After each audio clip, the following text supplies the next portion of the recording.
For this episode of Solo RPG, we are going to be taking a look at the Fate Mill Oracle system for your solo role-playing. Ta-da!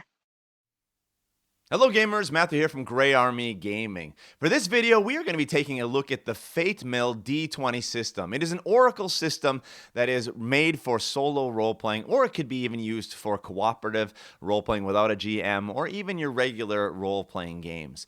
Now, the Fate Mill system really uses a D20 dice, a special D20 die that has all of the results of the D20 roll already on the die. And that is really cool and really helpful. But the fun thing about this is that they also provide you with a table so that you can use just a regular D20 and roll it out and follow the chart to get the results. So I'm going to take a look at the Fate Mill Oracle chart and we'll roll a few examples here to see how things turn out.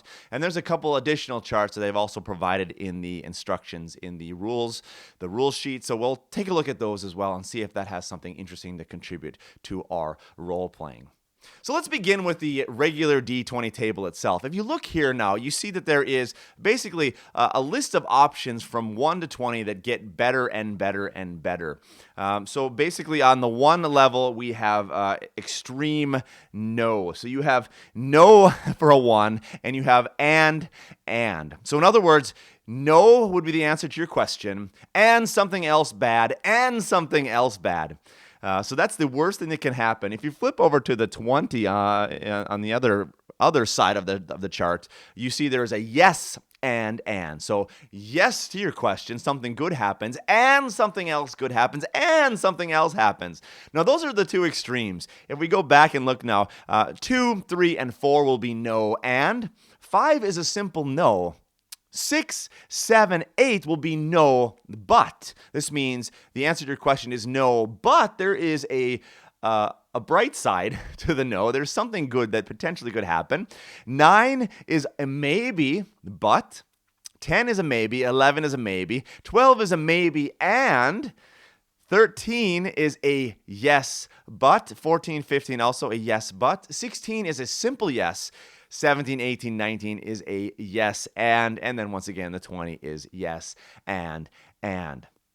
So we have a ton of different options here, 20 different numbers we can roll with many different options here that can give you slightly different nuances in your solo role-playing. So what I want to do is to try out a couple questions here and to see how this actually goes, to see how this plays out. We're going to roll our D20 here, and we're going to consult the table and to see what kind of answers we get. So let's begin here. Let's say that our character is walking down a narrow alleyway. And at the end of the alleyway, he sees a group of thugs who are roughing up a little kid. There's 2 guys here with clubs, and they've got the kid, up against the wall, and they are roughing him up and intimidating him. As you come around this corner, walking down this alleyway, the question is now, do the thugs see you approaching? Do they hear you at all? So let's go ahead and roll our D20. Okay, so there is an 18. So the answer is yes, and. So yes, the thugs hear me, and in addition to that, they also, one of them begins to walk towards me. So maybe if I had rolled a yes and, we could say this: yes, they see me, and one of them begins to walk towards me, and he pulls out his sword to begin to attack me. So that was a really simple yes-no question, and already now we are engaged in some exciting solo role-playing options here. Let's take another example. I'm just making these up as I go. These are situations that could very well just spontaneously arise in any solo role-playing game. So let's say that my character is comes into a theater, and the theater is expecting an actor to show up, but the actor is late. And as soon as I walk into the theater, the the manager of the theater recognizes me. He thinks he recognizes me as the actor. So immediately he grabs me and drags me behind the backstage area and looks at me and then says, okay, we are going to do this now. Get ready. And he pushes me out onto stage as the curtain opens up. And now I have to perform. And the question is, am I able to spontaneously improvise and act on the stage that will please the people? So here's the question. Do I pull off a good enough act to please the crowd? Let's go ahead and roll for this. That is a 10. The answer is maybe. So I start to perform the dance, and as I'm singing and dancing on the stage, it's hard to read the crowd. And immediately then we'll say that another person comes out on the stage, my dancing partner, and she is utterly confused because she thinks she doesn't know if I'm the person that she was supposed to dance with. She doesn't recognize me, but she starts to dance with me, and things seem to start going bad. Let's go ahead now and roll again. Now, this is interesting because I'm going to add this to my own question here. Now that the woman is with me, it could get more confusing. I'm going to roll a d20 with disadvantage, which means I will take the lower of the two. So how is the crowd responding now? Well, the first one is a 14, and the second one is a 6. So the 6 is the lower. No, but. So no, the crowd is not responding well to me, but as they're beginning to leave, a few of them begin to mock and to make fun of me, and immediately the crowd starts to laugh at the mocking that is going on. So the crowd's humor gets a little bit better. Oh, interesting. I mean, kind of fun. We can play this and see where this leads further on in the story. Let's try one more example and before we look at a couple of the other charts. And the example for this one could be, let's see, let's come up with a question dealing with, okay, we'll say my character has just jumped a crew that is coming with a carriage into town, and he's going to rob them of the carriage. He jumps up on the carriage and is able successfully to knock the driver off of the carriage and take the reins and to drive away. But however, this carriage is super old and rickety. It has some valuables inside of it, but they've been driving super slowly because it is so rickety, and the streets, the roads are extremely bumpy. I've got a high speed now because I am trying to get away as quickly as possible. The driver falls off and begins to yell, and there's a group of people on horses off in the distance who hear this. Now the question is, does the cart hold? Does it hold? Does it remain intact as I try to flee at this high speed? So let's go ahead now and roll a d20. Let's just try one to start out with and see what that is, and then we'll roll one with disadvantage. So the first one would be a 9. So does the cart hold? Maybe, but so it seems like the cart is holding, but some of the screws and some of the bolts are beginning to loosen, so it doesn't look like it's going to hold very long. Let's do the same question again now with disadvantage because the cart is already rickety. So does the cart hold? Let's see. 2 D20s, and we'll take the lower of the two. There's a 19, and the second one is a 12. So we will take the 12. Maybe. Okay, so maybe the cart holds. And so we're going to do something positive here. And we notice that as the cart is shaking, that some of the bolts are actually twisting and sticking in place. So it seems like the structural integrity of the cart is actually getting stronger as we cruise away with high speeds. So that will be interesting now. Our character will be able to take this cart and to get off safely in the distance to outrun these people or the horses. We'll be able to get off into the woods and successfully get away. Now you can imagine, let's say that if I rolled a 1, either just straight up or if I had said with disadvantage, I rolled a 1. No and. So you can say, does the cart hold? No, the cart does not hold. And the bolts come out and the whole chassis part collapses. And not only that, but in the process, I fall off the cart and get injured. So now we have these horses and the driver catch up with me and I am injured. So you can see how a 1 would be incredible because it has all these negative things that happen. Or a yes with all its and on a natural 20 would be really incredible too.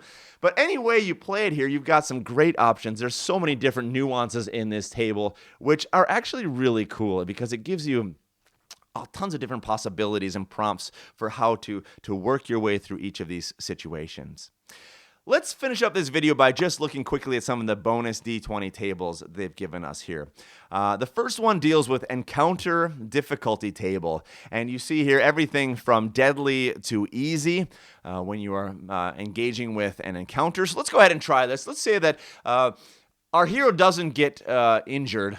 Hero or our villain, I guess, trying to steal a carriage here would make our hero something more like a villain. Let's say that our villain does not get injured when the carriage collapses, but now suddenly the driver and 2 other people on horses come riding up. Now here's the question. This is very likely going to turn into a combat situation of sorts. How difficult is this going to be? Well, let's go ahead and roll out here an 11. So if we look in the 11 chart, it will be medium difficulty, which means that it could go either way for us. It's not going to be an easy win for me. It's not going to be hard and not deadly either. It'll be medium difficulty. So I'll have a fighting chance to be able to defeat these guys and get away. Let's look at the next chart, and that is difficulty class table. So this is if we are going to be setting a DC for an action.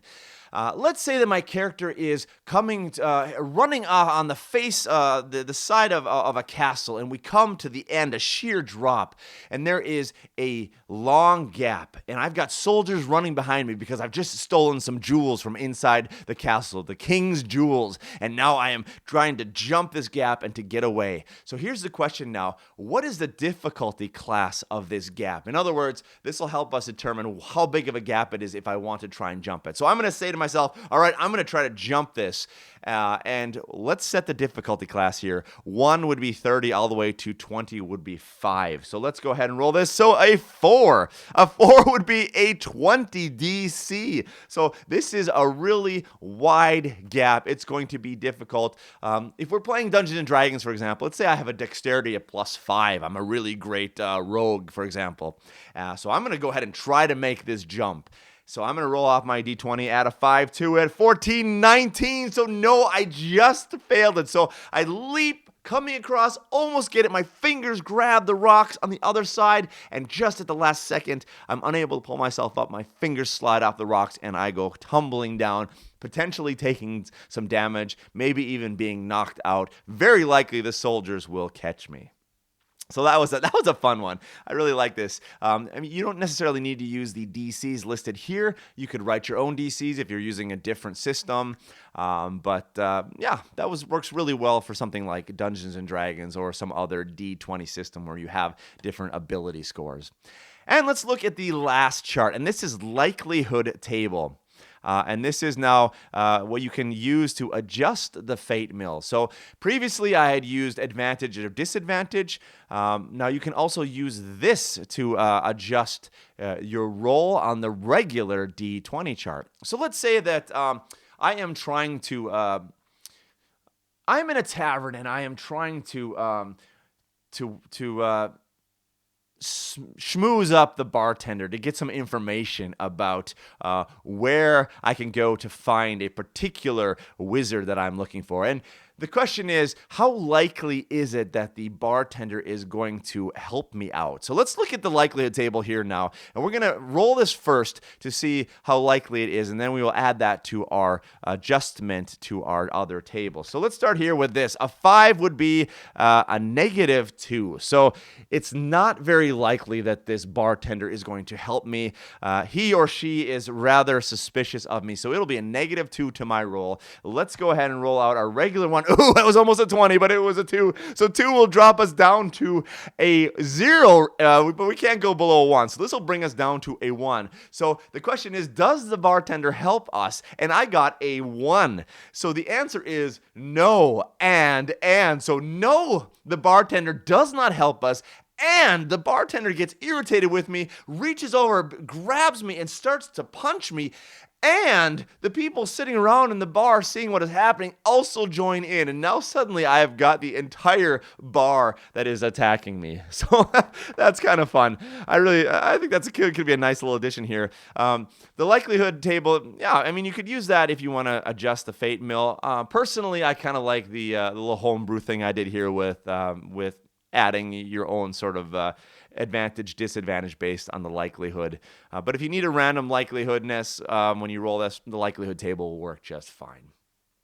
Well, there you go, folks. Here's a quick look at the Fate Mill D20 system now that's used to spark your imagination in solo role-playing. It could work really well in cooperative role-playing as well. It could work well in regular RPG games where you as a game master need to have some quick answers to some questions, Oracle questions. So there you go, really fun. The D20 that the Fate Mill has produced is really cool. It has all the answers right on it, so you don't even need the chart. That looks like a really great option if you want to skip the extra step of looking it up on the chart. But as we've shown here, the regular D20 in a chart works just great as well. So you can also use that. I think I might try to check out the D20 and see if that actually speeds things up a little bit. But all in all, I think this was a pretty fun system. I might have to try it out in a longer playthrough and show you how all it can work in an actual game setting. But for now, I'm pretty satisfied with this system, and we'll give it a couple more tries and see if we like it. If you appreciate these kind of videos about solo role-playing tips, then please do give me a thumbs up, subscribe to the channel, leave a comment below, and I will continue to make more solo role-playing game videos in the future. And most importantly, thank you for joining us here today at Grey Army Gaming for the future of solo role-playing.